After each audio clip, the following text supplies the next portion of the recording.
Hello, this is Bryce Whitty from Technical.com, and welcome to our first of hopefully many podcast interviews. My guest here with me today is Lisa Hendrickson, and also a close friend of mine. She started a computer support business on the side while working for someone else, and eventually went full-time with a heavy use of social media. She expanded to the point of having 3 bricks and mortar store at one time, and then eventually had to close or sell them all. She built up a successful remote support only business and can now live relatively locationless. This is her story. Lisa, thank you for joining me. Thank you for having me, Bryce. Yeah, no problem. So to paint the picture of where you are today, tell us about the business today. Well, I think if you've been following me on the Technical forums or through my podcasting show, it's been kind of known that I'm now living in the Florida Keys. Been here about 5 weeks or so. And because I'm remote only, I, can live where I want to. And when I'm watching the weather in Minnesota get colder, I'm happy to be here right now. Nice. Yeah. Tell us about the business. So you do most remote support work and Office 360 work? Well, it's kind of changed up a little bit now, Bryce. It's not just remote support work. It's actually business application support. Because remote support is the way to support your clients. But the work I'm actually doing in the past year, I've kind of outsourced a lot of my virus removals, tune-ups, and all that. And my focus is now Outlook and Office 365. So when you kind of get a niche market, you change it all up. And it's solely now, it's all remote. I'm focusing on those 2 product lines to get the work done. Oh, so it's kind of hot right now, so I kind of got lucky because I have so many years of experience with Outlook that when Office 365 started getting popular, I was in the perfect position to just slide right in and work on that too. So that's where I think a lot of technicians might need to fine-tune their Outlook skills coming up here. Yeah. Well, take us back in time. I think a lot of the listeners will be really interested in seeing how it all started. This is the end goal, and you're doing very well, but I think people would like to know how you got to this point. So can you take us back in time and let us know how basically the whole business started? Well, the business started officially, well, non-officially in 2003 when I was in between some jobs.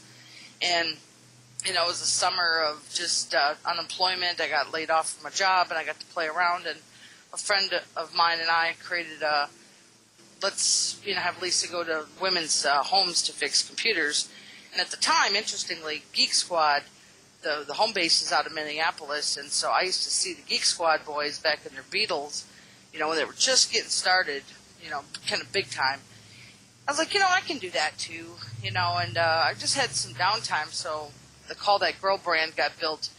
I've said this before, just from the people at my corporate job saying, call that girl at the help desk. So it kind of had a ring to it, and it didn't have a technical feel. But that was my first, attempt, and I marketed to I don't know if anybody's listening would know, but there's a company called Curves that is a workout place for women. So I sent out 80 flyers to all the Curves in the Minneapolis area as my first marketing effort, and I got a few calls. So I knew I could do it, but then I went and got a corporate job shortly after, and I started working at the Mayo Clinic, and about a year into it, the physicians wanted home visits, and there wasn't many techs doing it, so I said, well, I'll start up my business again, and that's when Call That Girl was kind of official. I actually bought business cards, I had a website, and, did some advertising, and kind of was like, well, I'm going to do it part-time. And then I moved away. I left that job, so Call That Girl just kind of went to stop for a while, and then moving into 2007, about this time there, I got fired from a job, and I sat down and said, that's it, I'm done. I am done looking for jobs. I mean, when you're in IT, you job jump a little, and I just knew I wanted to do my own thing. So in 2007 is when I went full-time, and I had to go through the, days of unemployment and fighting it, and should I get a job, and should I try this, and I don't even know what I'm doing. And Bryce, you know this, when you start an adventure, if you don't know what you're doing, it even makes it more stressful. Yeah, it's difficult, and you just generally sort of have to take them as they come and just take some punts, really, and see how it goes. I've been there and done that before. Well, I didn't even know, I've told this story before, I didn't even know what a work order was. Now, in my corporate jobs, I knew we had a ticket system, and that made sense.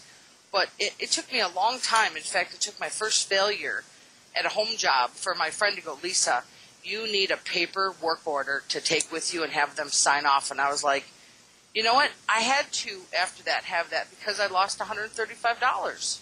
So that's a small success for me. You know what I mean? Just to learn from a failure. Because you have to go through the bumps of, you know, someone not wanting to pay you, or you drive too far for a job you should have secured better, or, you know, just all the little stuff in your first year, I think, are the trials and tribulations of owning a business. And plus, I didn't know anything about marketing or advertising. Nothing. When you first started Call That Girl, how did you find you got your first clients? Like, how did you advertise, for example? Well, you know, I kind of got lucky. My neighbor upstairs was... she kind of came from the corporate world, and she said, you know, Lisa, you should get out and do networking. And I was thinking, like, IT networking. And I was like, no, I'm not a networking person. She was like, oh, you are. You just need to go to the events. Then I found out what networking events were. And what really worked in my favor was a year before I started the business, I'd already had a LinkedIn account. So when I went out and networked, I started finding, like, all these people had business cards. And I was really enjoying, you know, I had my new cards, and, you know, I was all, like, excited. And one day I had a stack of cards, and I was like, I'm going to go invite them to LinkedIn. You know, there was like 30 or 40. And I started seeing people interact with me. And back then, social media was very kind of new, I guess. And it came around the time of the recession up here in the States starting. So to me, this was like I launched my business through social media because I got active into it, you know. So social media was huge for me. Plus, I went to the events, gave out my cards. That's a huge part of it, is just getting out there and getting your face out there and letting people know that who you are and that you're a good person. And I think that works even better than just advertising in a newspaper. It's sort of one-on-one, and people kind of can try and gauge you in the first, sort of 7 seconds or whatever they say. I think it works a lot better. You know what, though? If I had to do it now, I mean, I look back to how I started my business. I don't know if I could do it exactly the same way now. Why is that? You know, well, because LinkedIn has changed so much since 2007, and it's just more like a thread posting of junk almost. It's really changed a lot. Back in the day, people were engaged in it. They wanted to meet you. They wanted to, get together. And also to add, events were a lot more popular then. People went to face-to-face stuff. So I'd go out 5 nights a week to all these events, come home with a ton of cards, pop them into my LinkedIn, and then I started doing newsletters. Nowadays, we barely do any face-to-face events, and people aren't connecting in person anymore. Yeah. You know, so they're all, let's all be on Twitter together, let's all do this and that, and then, you might, how are you meeting face-to-face to bring that personal, touch to it, which I've learned with Google you don't need to anymore. But like I'm saying, I don't think I could have done the same business startup now. Yes. Because of that. Building a brand is tough as it is. But I got lucky back then. I had the energy to go out, and if I always recommend to people to get out as much as you can, no matter what. Yeah, I'm doing that here right now. Yeah. Going to events. Yeah, a whole new place, and sort of got to start all over, locally at least anyway. I know that you brought a lot of your clients with you, being that you're relatively virtual, but yeah, I can imagine. Yeah, it's different down here for marketing. I'm actually getting a taste of Florida marketing networking, because it's really loose down here and very casual, where up in Minneapolis it was very business suit, business casual, and people down here in shorts, T-shirts, hats. It's a lot different. Yeah. They're really more just open, But I went to my first event last week, and I, met a bunch of people, and that's how you got to do it when you move somewhere fresh. Oh, yeah. It's almost starting over. Yeah. I mean, I'm lucky I've got my clientele and my future clients on Google coming, but, to feel like I'm part of the community here, I have to get out. Yes. And I want to. Yeah. Yes, start the referrals and that sort of thing. Mm-hmm. Yep. Now, it was about this point you started bricks and mortar store. You reached a sort of a level of success that required 2 stores. Tell us a little bit about that.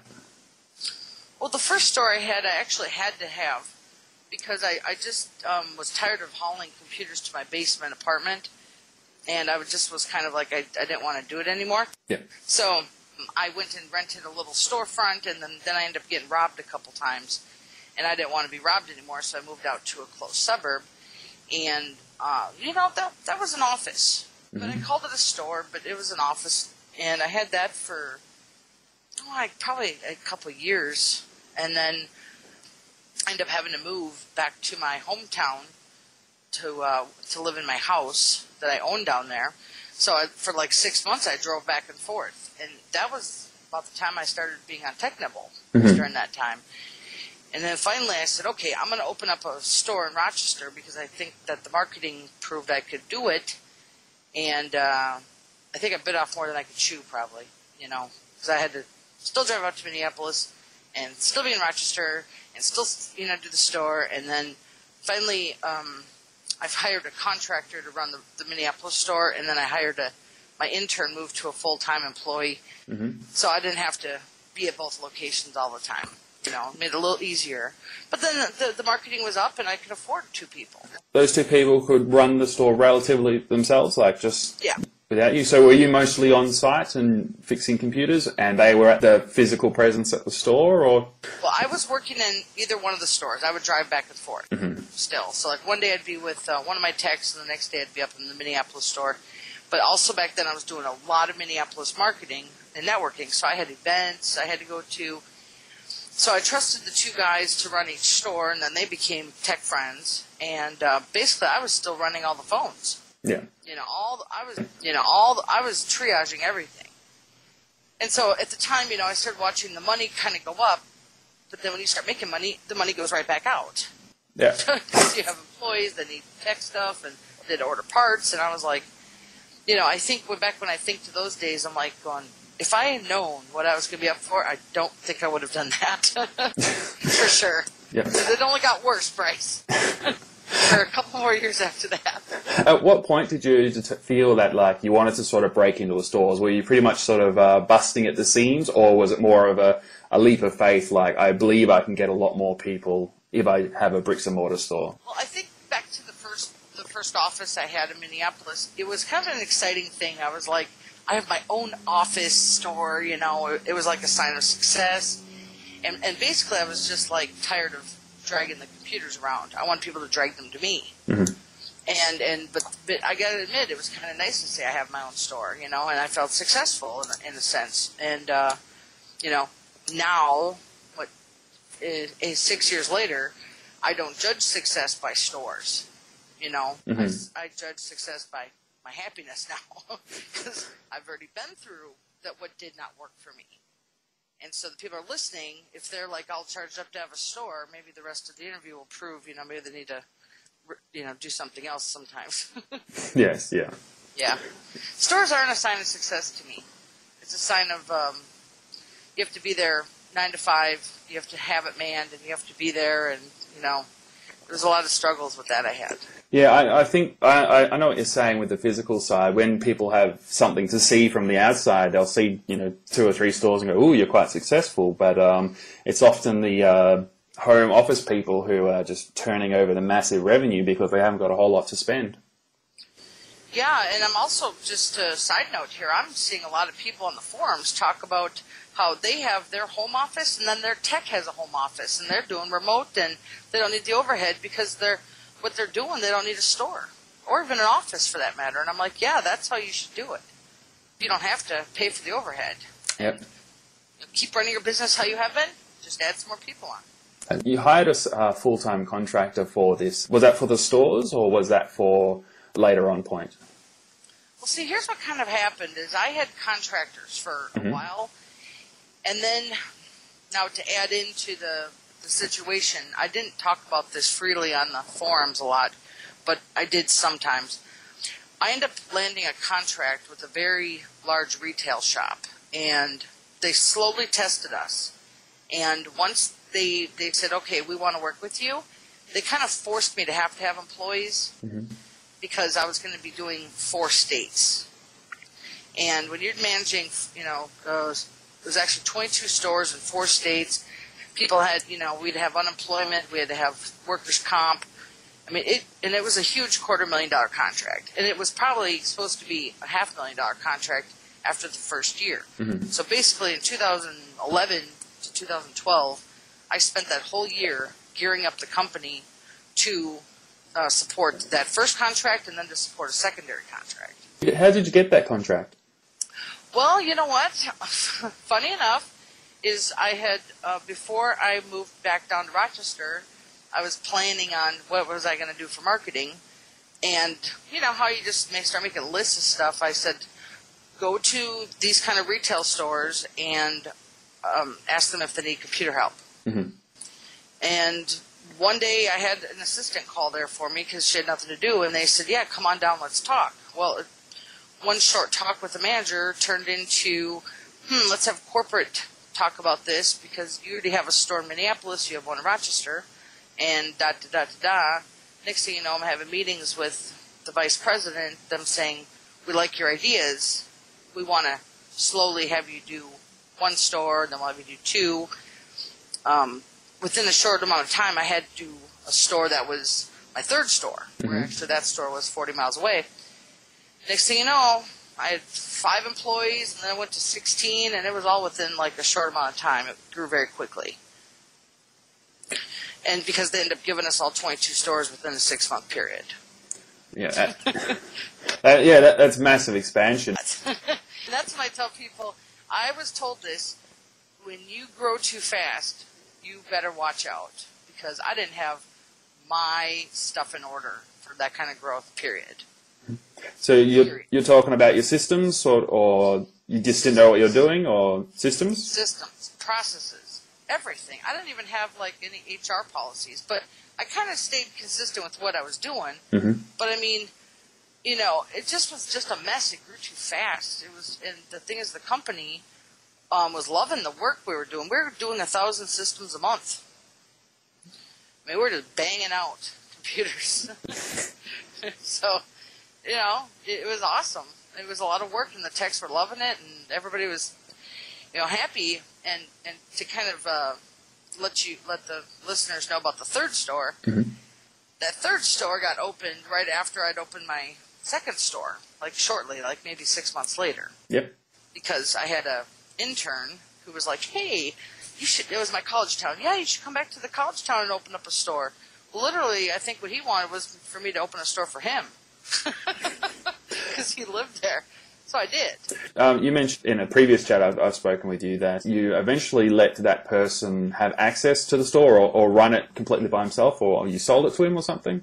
Well, it was a year after I opened it, I just let him have it. Mm-hmm. I basically said, I'm not going to renew the lease. I'm not making any money off this store. And I can't keep putting money into a store. And he goes, well, I'll take it. And I said, just take the whole thing. And I just wanted to be done with it. Yeah. That's when the start of the collapse, I call it, happened. It was, the collapse of that business, of Call That Girl. Not the whole company, but I just didn't like the hardware, the stores, the ordering parts, and then all the employee drama. And it just got to be too much for me. It wasn't the right company for me. And I started I just gave him the store. Yeah. And now he's thriving and he rebranded it and he loves it. So I'm happy. Yeah, that's good. Yeah, he's happy with it and he's successful. Was there any sort of event sort of caused the start of the downturn with the stores? Well, I think it started, my Minneapolis store, I went from a small office to a real store, like real brick and mortar. It wasn't just an office. And I put a lot of money into that. And then that contract, they said, we're not going to go with that second $250,000, and we're going to be done in 2 weeks. Now, my downfall with that is I had a lawyer review it, but, honestly, there was no service level agreement. There was no out clause. They just realized in their contract that they had signed that they could just end it. So I had spent all this time and money to build, and they just canceled on me. And we were doing great work. I mean, no problems. It was an in-house decision based on their budget. So after that, everything just started to go downhill. And every month I had to let people go, and every month I had to make more decisions. And finally, I I just closed. I sold the one store to the one tech, and then the second one, I just closed up and said I'm done. And then Rochester, I just said I was done a few months after that, and I felt a lot of freedom. I suppose it would be a bit bittersweet, you know. It's bitter closing all those stores. You expanded something quite large. 3 stores is very impressive, and obviously, you know, huge contracts. But as you said, it's sort of the loss of the stress. It takes a lot to manage that, and then suddenly not having to do that, I can imagine will be a huge weight off your shoulders. It took a while for me to close the stores, even after they were locked up, because I had people calling for so long. Hey, I'm at your store. You're not here. I'm like, I know I closed it. I mean, that took probably 6 months for people to stop being at the store itself. Mm-hmm. So you got to remember that when you're out branding a store, people still will call and come. Now, luckily, because I had remote support going, I could say, well, I'm really sorry, let's remote in, and if they weren't too mad at me for wasting their time, they would go home and hook it up and I'd remote in. Mm-hmm. But, during that time, there was some sadness and guilt and regret, but on the other hand, I was so happy. And I was like in this mishmash of emotions, like I don't have to be at the store anymore. I didn't like being at the store when I was on a $200 Outlook job and someone would come in with a fan broke. I don't know how to replace fans for one thing, so then I was like, it's just stressful. I'm not a hardware person. And that's where this whole thing kind of chummed up for me as the biggest learning lesson is I wasn't passionate about the hardware end. I don't know what happened and how that all happened. Mm-hmm. I think the excitement of growing a successful business kind of got me. I don't get excited about that kind of success anymore. As I mentioned a little bit earlier, it's a different kind of success. You know, the 3 stores looks awesome, but once it all closes, I guess you just got over it. Well, I got over it quickly once I realized that I was just still rocking with remote support because the branding and the marketing I had done for all those years stayed strong, and I learned. I've spoke about this in many podcast shows that people would call and say, hey, I want to bring it to your store. I'd be like, well, let me just remote in. So flipping these people to remote was absolutely easy. And it was just so easy to do that. Once I was over the store problems, now I finally could spend probably the last almost a year now just focusing on rebuilding what I want in a company, Mm-hmm. And what I want to run and how I want to manage it in my life in the past year has been just so much more enjoyable, and I'm running a company I enjoy. I don't have high blood pressure, which was serious. Mm-hmm. If you're trying to do all that work, I had 29 employees in 2012. I mean, that's a lot. That's a lot to handle. I laugh, but it's true. I'm like, I don't know how I even didn't have a heart attack during that time. But now I've got a nice team of contractors, and I'm not stressed out, and I'm still making money. So those contractors are they doing physical work, or are you entirely remote support, and then the contractors doing the actual hands-on stuff? Or tell us a bit about that. Well, I have a outsourced partner who manages my remote support work during the day and night and weekends, and they also manage a couple other side services I do. And there's 2 of those techs, and then I have now we have a relationship for about a year now, so that's been real nice. And then we have my technician in Minneapolis Mm-hmm. who does all my on-site. I have a backup on-site tech in case he's not available, because I have a lot of clients in Minneapolis, St. Paul, so I have to have on-site people. Yeah. And then I have a tech in Rochester that I still work with. That he's not really a contractor; he's more of a referral partner. I just give him the work, and he can do his own billing. And I think that's it. I've got the 4 groups. Works out fine though. And do your clients have any problems sort of knowing that when they're talking to you, they know that you're down in Florida and it's completely remote support? Are they fairly accepting of remote support? Well, they're all accepting of it. I think the only people, like my Minneapolis people, through all just the marketing I've done, they're very used to it. I think the problem I'm having is my fresh new clients off Google Mm-hmm. that are new to me, because in the past year I've also upped my Google work. So I'm getting like 50% a week off Google now. Mm-hmm. So I'm not just Minneapolis, I'm national there. And they get nervous about remote support the most. I tell them, look, if you want me to come to Tucson to do this migration, it's going to be very expensive. And I get a lot of work from that area, so there must not be a a lot of people there that know how to do it, but I don't know. I just pulled that out of my head. But I tell them, you don't want me on site for a migration because it could be hours of waiting for a server to update and to export your mail. And they're like, yeah, you're right. And I said, look, I sent you the client agreement form.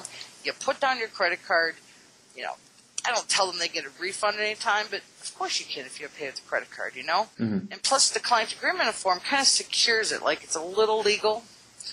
And I send that form and the payment to them prior to me doing work, so I get paid before the job is done. And people do it. Then I know I'm doing a good job if people pay me before the job is done. It adds so much security to the business as well. It's the worst thing is chasing up invoices and stuff, and it's even worse when they're on the other side of the country as well. You can't sort of head over to their place and ask what's going on. Bryce, I called it about 2 months ago. I said, I'm done with this. I am not invoicing anymore. The clients, I think, the thing is, I tell them, I'm fixing your computer now, and I expect payment now. And what would happen is they'd be like, oh, can I just pay it tomorrow or tonight? And I'd be like, sure. A week later, no payment. And I hate chasing invoices. So, strict rule, no appointment on the calendar until you've done the form and the payment. That secures your appointment. So that kind of puts me at the, okay, she's really important, her time is valuable, so I better pay to get this done. And I almost had nobody not want to work with me because I require payment. So it's just, I'm very firm with my interview, firm with my processes, and I never have to give refunds because I'm almost pretty accurate about my quotes. Yeah. With the interviews, you're pre-qualifying people to make sure that you're a good fit, or they're a good fit? Yeah. It's kind of a pre-qualifier. If they're going to pay me and do the form, that means they want my help, and they know my rates are worth it. If someone, now this has happened where I've sent them the form and the payment, and they've never filled it out, and they've never called me back. So I just move on. Mm-hmm. I've chased the appointments before where I've called it at like 2 o'clock and said, we have an appointment, and what they're going to say is, oh, I'm running late. Can I call you later?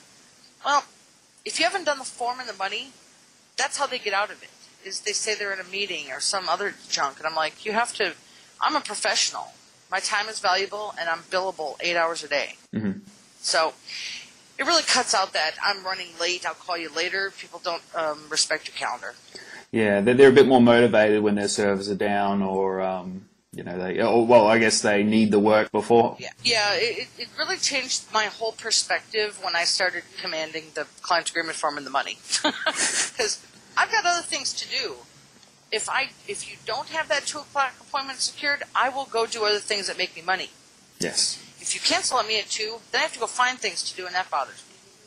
Yes. Because I sometimes get involved in a project, and I'm not available. So yeah, that was one of the first things that I learned. This whole last probably 6 months, I've had to figure out a whole bunch of new processes and just little things, because life changes. Like that was kind of important, securing my work. So do you find that most of your time is billable nowadays? The 8 hours you have is mostly billable? Oh, no. No, Bruce, I think as an entrepreneur, for you to assume that you're billable 8 hours a day would be a dream come true. Yeah. But that's far from the truth. I'm probably billing 4 hours a day, maybe. Mm-hmm.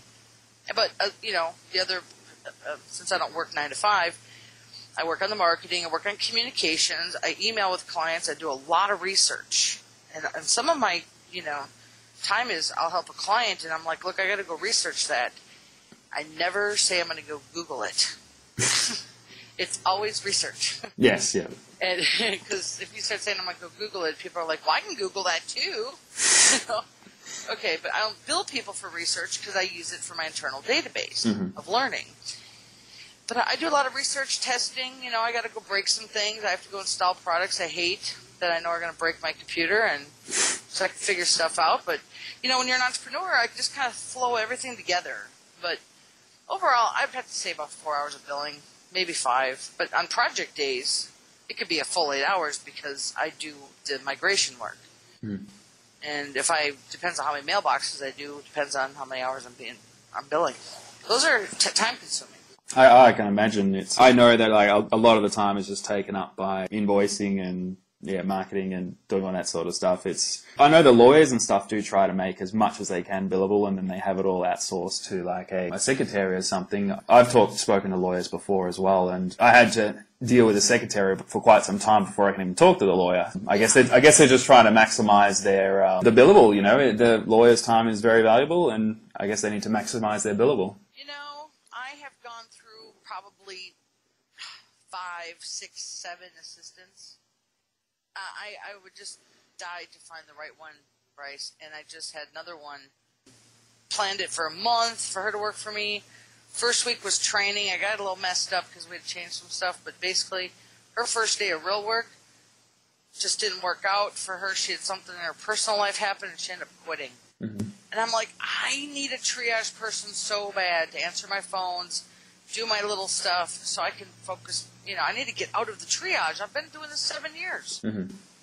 I mean, I didn't always do triage during all the years I had assistants like at the stores, but I'm like, it's really time for me to get out. I just have the worst luck. I'm like, I hired good techs. I can't find someone to help me. Mm-hmm. Isn't that horrible? Yeah. With this new Office 360 and doing a lot of stuff remotely, what's sort of a day in the life at the moment? So what's your typical day?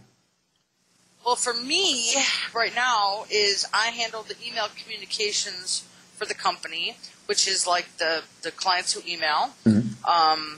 I also handle the contact us forms and all the other various ways. I have to, now people are like putting appointments in on Facebook, which I hate because I don't check Facebook every single second, you know.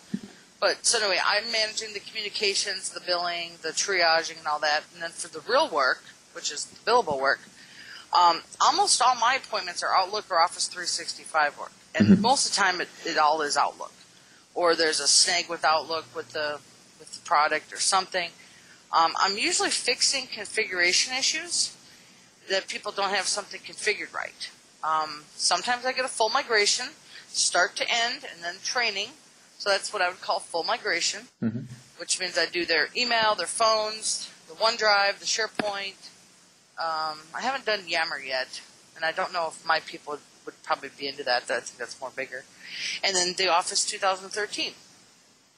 So a lot of my work is training or hands-on or configuring, and I think with the tricks I've learned, like with iCloud, iTunes, Companion Link, G-Sync, Outlook.com, Google Mail, Google Calendar, I mean, it's a lot of third-party stuff that goes with Outlook. So to me, that's part of the work I have to do is the configuration of all these tools with Outlook. Mm-hmm. It's not just Outlook, yeah. It could be a big mess. These people, they do a lot to Band-Aid things for themselves, and they end up just calling me and saying, get me out of it all. I'm just frustrated. I said, I would be too. You've got iCloud using it for your contacts. You're syncing with the Google Calendar on your Android. It doesn't match your iPad.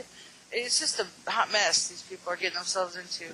It gets ugly. It gets ugly very quickly. Yeah. Well, now what I do is I kind of wised up. Someone will tell me all their third-party nightmares, and I go, well, here's my standard quote.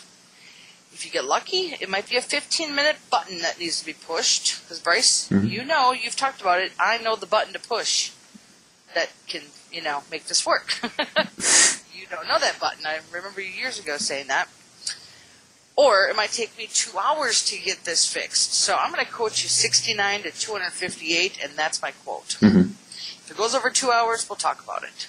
Because at that point, I can't bill someone $400 or $500 to fix the problem. It's just ethically, I feel bad. Yeah. So that's kind of where my Outlook, jobs are. The 15-minute to 2 hour rate, and after that, I just move them to Exchange if it's that big of a mess. Hmm. People are willing to pay 2 hours though to fix that iCloud. Yeah. Once you hit that 2 hours though, have you ever been burned by sort of keeping the rate low, like something that blew out into 5 hours or 10 hours or something like that, or it's never been quite that bad? No, but that comes from my experience. Mm-hmm. The thing is, I'm so fast with so many of these tools now that being fast actually hurts my hourly rate mm-hmm. because I'm fast. But that's why my rate is high in the first place, because I'm fast. So it's kind of like a two-edged sword there. I can get hurt one way or maybe not. But at the 2 hour mark, like one guy, I did have a struggle with his stuff.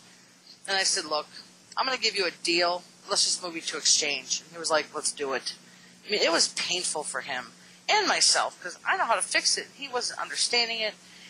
And really just moving to exchange is just a fast, nice way to get people out of their problems. And I've had nobody want refunds. None. So it works out pretty slick. And I do the migration so fast that I can eliminate the third-party apps. But a lot of them sometimes don't work because of Windows updates or, they forgot their password. I mean, it just doesn't end. Yeah. Really. So I'm more of a solutions provider at this point. I am a troubleshooter, but I like to move them to a solution so they're happy. Yeah, well, I guess that's what matters in the end, is that they're happy with the results, really, and you've delivered value, and in their mind, they feel you've delivered, the $250 gift value. Yeah, I have one client that calls me every quarter to fix his iCloud. It's $89 every quarter. It's always a half-hour job. So I'm like, well, that's a consistent, $360 a year for me. He won't do exchange, so I go, okay, see you in a few months. you tell them what they have as options, right? Yeah, well, if they're not willing to help themselves, then so be it, and you've told them, and what can you do?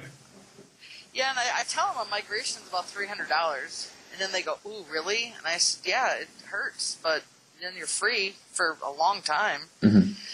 The Exchange server just doesn't really break too much, so people don't call me after that. Yeah. I've actually now just launched my Outlook Extended service contract I'm going to start selling.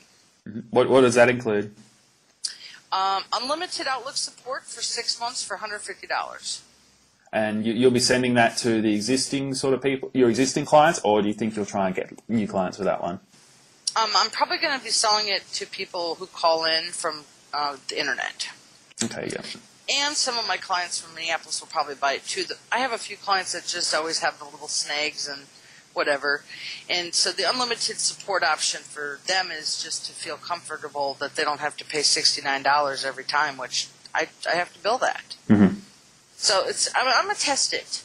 But I think I can do well with it. But I'll tell you that the Exchange people probably won't buy it because they just paid me $300 and it's supposed to just work. Yes. And it does. I mean, I'll be honest, it does work, and there's very few people that have problems. So I'm happy for them. I don't want someone calling me all the time because things break, and my job is to fix it. So I suppose if you could give after going through all this, from the startup to the 3 stores to the closure of the 3 stores, moving to Florida, remote support work, what would be sort of a bit of advice you'd give your past self with this sort of thing? So if you could go back in time, maintain your knowledge, but lose everything, what would you tell your former self? Oh, I remember a fella I met at a networking event, probably my first year out. He said, just be careful and don't grow too fast. And I thought he meant like that month. I actually didn't grow too fast till a couple years later. Mm-hmm. And the tips I've been telling people when I see it on the forums or with other colleagues, when they ask me, what would you do, Lisa? I go, I would not do that yet. Because, and Bryce, we've talked about this, what you don't have in place? Systems and processes. Mm-hmm. And you're not prepared to grow. And until you have your business fine-tuned, I wouldn't even take that step because that's what I did not have. I got too excited and jumped the gun. Now, granted, life happens, and I think everything worked out for me. Mm-hmm. Whatever, but it might not happen for everybody. We see a lot of people closing, Yeah. It sounds right. It's if your business is a bit of a mess, not a mess, it's a bit of the wrong word, but not, as you said, fine-tuned, systems in place. Once you're big, it's just 10 times bigger. Your problems are 10 times worse. Instead of missing 5 calls, a day because of lack of systems, you're missing, 10 or 20 or 30 or something like that. And it's twice as bad without the systems. So I guess it's like building a building, I guess. You've got to have the foundations in place. And once the foundation's in place, you do the floors and then so on. Just work your way up. And I'm doing this right now with Call That Girls Rebuild because this is kind of funny. You think about the past, how I did all those changes. And now I'm kind of looking at I'm in a new early stage of a new company in a way because I'm marketing for two new things that you don't see a lot is the Outlook and Office. And with this new marketing I'm doing and everything, I look at it like I'm not going to grow too fast this time. So I'm hiring my brother to be my morning Outlook tech because he knows Outlook very well. Isn't that kind of funny? Family oriented. My brother, he's very good at Outlook. And finally, I was like, look, come winter here, he's not going to have anything to do in the morning. I said, why don't you do some of my first level stuff? And he was like, yeah, cool, you know. So that's my baby step to growing. Is I've got the contractors all fine, been a year with them. But how do I get to the next level with this company? And I'm like thinking, you got to start slow, and I got to do it right. And already, Bryce, I'm not going to be growing too fast anytime soon because I can't mess this one up. Yeah. This one is not the one to mess up. I have huge Google exposure right now, and I'm thrilled. And I'm actually just getting just enough work. Well, I have my brother prepared, so when I start getting more work, he's my offshoot for that. And my techs, I actually know a little bit of Outlook too, so they can help a little. But yeah, I'm being very, very careful with this growth. I do not want to become that $1 million company overnight. No. No. I don't even know if I want to be a $1 million company anymore after what I went through. But yeah, slow and steady wins the race. That's the old saying. Well, I don't think that Facebook and Apple and Microsoft all became big till their 9th year. So I got a couple years still. I was gauging against them. They were titans, but yeah, I think that the key to happiness in my world is to keep things at a level that's manageable, and I enjoy it. You have to like almost everything that you do every day. Yeah, otherwise it's just work. It's just work. Yeah. And everybody hates their job. And most entrepreneurs don't hate their job. Well, that's what a lot of people are sort of breaking away from. Is they hate their job working for the man. So I'm going to run my own business, and I'm going to be able to do things my way, that sort of thing. But yeah, it's unless there's not a whole lot of point if you don't enjoy it. There will always be tough times, I guess. But overall, you've got to enjoy it.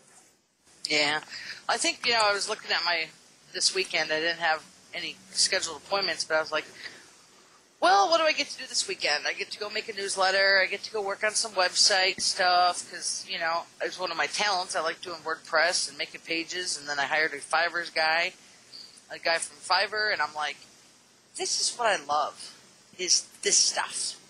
I mean, I love the work I do, but this is the extra stuff as an entrepreneur that makes it worth it, that I get to have my hands dirty, the marketing, the fun stuff.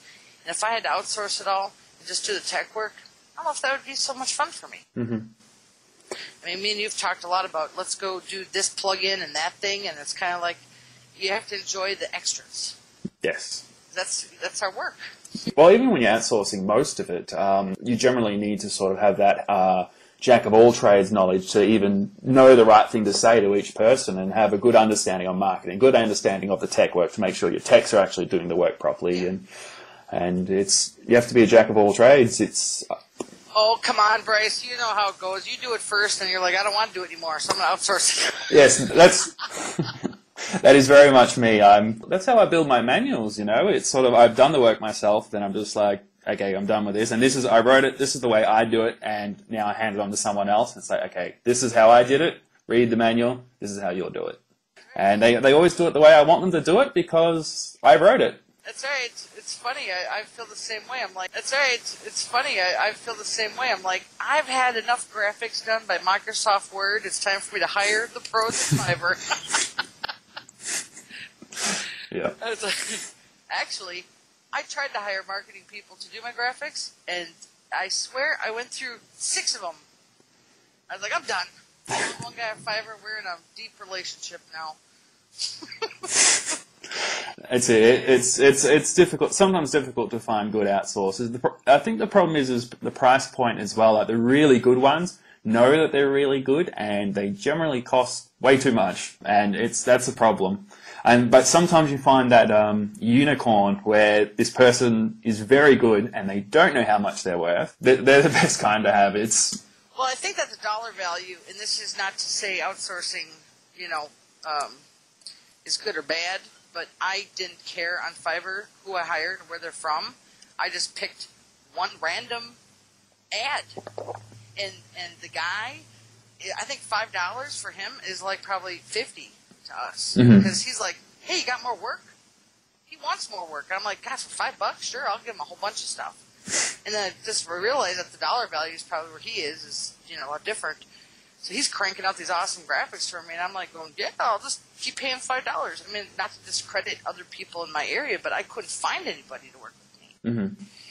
And a lot of these people did want like $50 a graphic, and I was like, oh, I need so many more. I'm a hot blogger. I'm a hot WordPress person.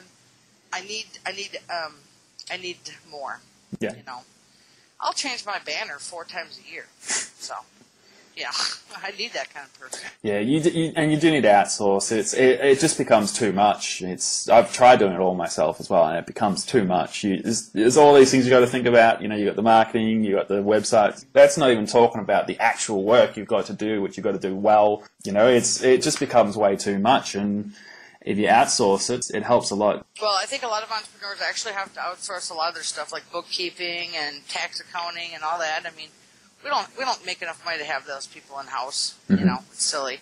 So, and that's one thing I've learned is I like relationships with my vendors. So actually, I have more than 4. If you think about all the other people I hire, to do things for me. I mean, I have kind of a payroll. Got to keep the machine going, so you got to need people here and there. And I just hired an assistant back in Minneapolis to do some blogging for me. I can't blog like I used to. I'm blog blocked. Blogged out? Well, yeah. Well, you know what? I can make the announcement. I guess I'm doing a. In the past I've done the Call That Girls remote support show. And I'm kind of like I was saying, the remote support book is great and everything, but it's been 4 years. I need something fresh in my life. Yes. You get stale, and people are still buying the book. That's awesome. They're learning and they're following my guide. But for me to do something else, I'm going to be closing the Call That Girls remote support show, flipping it over to Call That Girls Office 365 show. And this show is going to be a lot different formatted. It's going to be formatted differently than the other show, and I really think that people are going to be excited because it is going to be marketed to end users and technicians in a 2-in-1. I think I can do it right, and I've hired a production company to help me make the videos and to make them high quality, and everybody can follow me on YouTube. So that's I'm going to put the link at the end there. People can sign up, and I'll put it in my signature, of course, at Tech Nimble and everything. But I think this is going to be the fresh thing because there's so many people that need to learn Office 365. That's kind of where I'm going. I've noticed on the forums there's an absolute lust for this sort of information. Everyone knows it's where it's going, and there's not a whole lot of information out there. Well, the thing is, you get guys like an MSP. Oh, they know Office 365 from their point of view. Then you get the other break-fix people like me that don't deal with MSP Office 365. Then you get an end user that's like, I'm going to go buy Office 365 Premium and pay $15 a month. And they are buying the wrong products. Yeah. So it is really a jumbled mess out there. And what my shows hopefully will teach people what I've learned through a problem-solution format. And I'm never going to claim to know it all because Microsoft just changed again their products and packaging. So it can change any day. So I'm going to try to keep people abreast of what's going on as best as I can because I'm in the world every day now. Yeah. That's everything I do. But I'm excited for the new show. And that back to what we were saying about the blogging, the shows are actually going to be my new blogs. It's a 2-in-1. Yes. So you get double Google loving. Yeah, that's it. It's yeah. Why do one thing one way? Might as well do a video and a blog. So I'll be doing the shows when I record them. I'll be doing it through my Dragon Speak as well. I don't have to write them anymore. Okay, so it's all transcribed. Well, I'm hoping that I can send my blogging assistant up in Minneapolis my Dragon Speak notes from the video I just made, and she can piece it together by listening to the video and then go blog it for me because I just to write these these blogs out is a lot now. Yeah, well, that's what I was saying just a little bit earlier. It's, there's all these things you need to be doing, and blogging being one of them. It just becomes too much. So yeah, it sounds like using the transcribing automatically just eliminates one of those things. I mean, this is automation and outsourcing is like a massive topic in itself, and it sounds like you're doing a fair bit of it. It's taken the load off you quite significantly. Well, I'm hoping, because tomorrow's launch day for this. I mean, not the Office 365 show is not launched tomorrow, but for me and my new format to do blogging and the videos is to have a consistent, every time I do a job, I'm going to do a little talk about it. Mm-hmm. Because the things I learn in these trouble calls are just, it's just so much to them that I'm like, at least if I go and just talk it out, then I get it in my Dragon Speak, then it's documented. Yes. And that's really where I need to start thinking every single call. Now, some of my clients have actually said, feel free to use my name, because they want the promotion. I'm like, sure. You know, my first big show is going to have my client Jim on there. Not on the show, but he wants me to talk about it because he was in a huge mess. And he's like, yeah, go ahead and tell the whole story, and I will. That's exactly what other people are doing. And people love the down in the trenches stuff. It's sort of, when you're working by yourself, it's hard to, you don't really have that benchmark. So when you're with the other employees, it's easy to know what you're doing and how good you're doing it and that sort of stuff, because you got the guy next to you doing the exact same thing. But when you're by yourself, that's a problem. And these sort of down in the trenches sort of show, it allows other technicians who are working by themselves to sort of listen to what you're doing. It's like, yeah, you know, that sounds like the right way to do it, or, you know, like, oh, I could be doing that instead, or, you know, that's a great idea to do it that way. I can see the appeal for it. Well, you know what, Bryce? I am alone all day, every day. And where I'm living is so gorgeous, and this is kind of like my little sabbatical, you know, while I'm doing I'm actually going to be doing a video series, too, to sell after I get the Office 360 show going. That's my next project. I came here to kind of get this stuff done, focus on personal stuff, but I don't have coworkers. I'm alone all day long. My only communication is people on Skype, email, Facebook, people calling in, the clients. I mean, so I'm really not alone, but I get it. You know, I'm just happen to be very communicative. Some people aren't, so they love listening to this stuff, and they soak it up. You know, I'm not a big podcast downloader, but when I do get a link to one, I do like to learn from them, so hopefully people will be learning from them. Yeah, that's also a bit of advice that I always give, is never stop learning. This stuff moves so quickly, and if you stop, it's basically, you know, when you start falling behind. I've encountered, like over the years, I've encountered a lot of people with the attitude that they know everything, but once they reach the point that they believe they know everything, it's usually the point they stop learning, and then they suddenly don't know everything, because it's moved from what they thought they knew, you know? You just got to keep learning, and I know when I even just go for a walk up to the local shops from here, I have stuff on my iPhone, and I listen to a podcast and constantly keep learning, you know? It's any travel time for me is learning time. Yeah. Well, you know what? Everybody has their own ways. I'm a big internet cruiser, and that's how I learn a lot. Because a lot of my stuff I do, I have to research and research and research. Then I find myself on some forum I've never seen. I'm like, wow, this is so cool. Like, I love my work some days. I just get lost in internet land. La la la. Yeah. Your story is amazing. It started from, you know, small beginnings and went up into, you know, big 3 stores, and then went down and then back up into remote support and low stress, and it's just very impressive what you've done. Oh, thank you. You know, the thing is, for the technical folks, is what I find interesting is that some of those, you know, members have been following me since I started there, and they know the peaks and valleys I've been through. And I think this is a good, like, full story, kind of as much as we could get. Mm-hmm. And for them to realize, you know, that, I mean, there's a few people that are like, oh, you suck and you couldn't run a business. And I'm like, but I'm very successful now. You must not be reading, because I'm happy as a clam.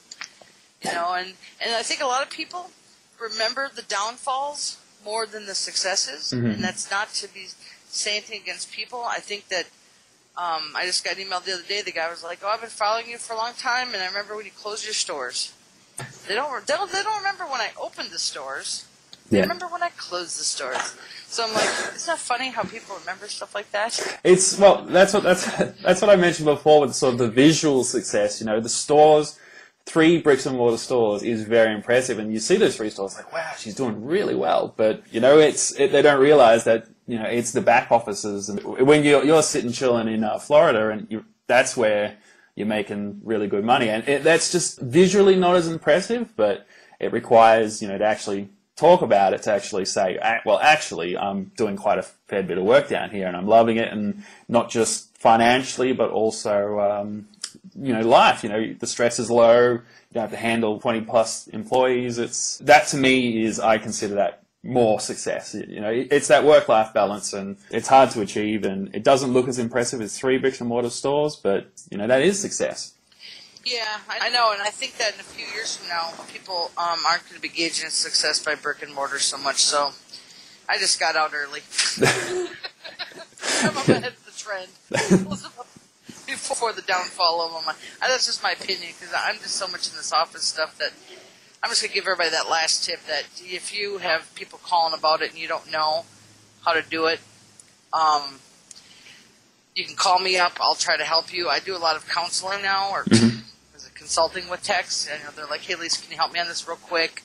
I'm like, sure, and sometimes I don't bill people, sometimes I charge what is fair. And they get caught in a snag, and their clients are, they don't know what they're doing, so they just call me in and I help, and I'm like, the Office 365 stuff can be real snaggy, especially with some of the programs. So I tell people they should really be learning it as much as they can, where it is. Yes, where it's all going.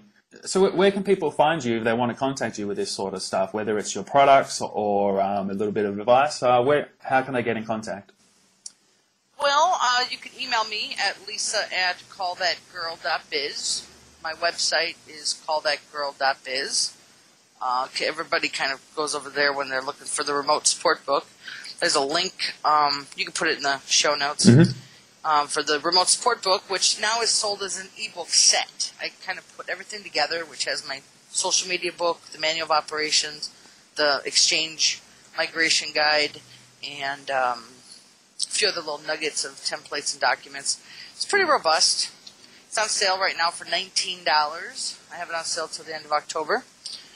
And my YouTube channel, that's hopefully going to be getting going this week. You can put that in the show notes. Yep. It's actually just /CallThatGirl. But I'm on every social media. Just Google that girl. But it's just easier to email me if you want my help. If you have a client referral, like I said, and I actually just do handoffs too. Some people are like, I don't even want to do that. You just do it. I'm like, fine, I'll pay a commission. I pay commission based on how hard the job is. People, if you have this sort of work and you don't want to handle it at all, well, Lisa's your woman. Yeah, some people get a nice fat commission because it was an easy job. Some don't get it. It just depends on the trouble I'm in when I get in there. If you've made it worse, it costs you more. That's kind of a joke. Thank you so much, Lisa, for your time. The story's a whole roller coaster. I love it. Yeah, it's always fun doing shows. I was really... I was like, oh, that's awesome you're doing the podcast shows. I can step in and help you there. I like doing it. Well, thank you, Lisa. I appreciate it. No problem. Right. Well, I guess I'll see you on the forums then, Bryce. All right. See you around, Lisa. And thank you. Bye. Bye.